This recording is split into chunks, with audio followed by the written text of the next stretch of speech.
Talented storyteller and Framingham treasure Libby Franck celebrated the importance of libraries through the sharing of her mother's life story.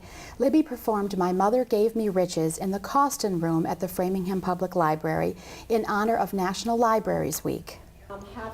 Libby's mother, Elizabeth Hamilton Fryermood, was a librarian, a storyteller, and the author of 18 historical novels for teen girls.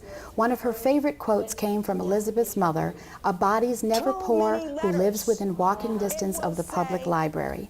Libby's performance brings together the backstory of the novels along with the paying tribute to her mother, a celebration of National Library Week in April and now of Mother's Day in May. January 1927, in Marion, Indiana. My mother had just turned 23.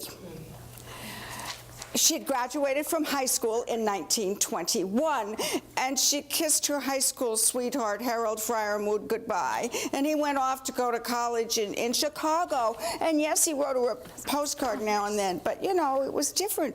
So she wrote a book. She put it together in a novel, and she sent it off to a publisher in New York, and she was sure that in 1 year's time she would be a published author.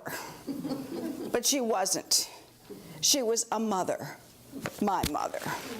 So my mother had rewritten The Wabash Knows the Secret. It was shorter, and it had more plot. And Margaret Lesser sent another letter to her, and she said, "Well, now you've taken out too much.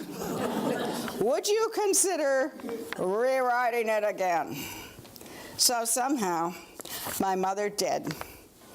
And Alice called her on the phone, and she said, "Elizabeth, Doubleday would like to publish The Wabash Knows the Secret. It will be in our spring list in 1951.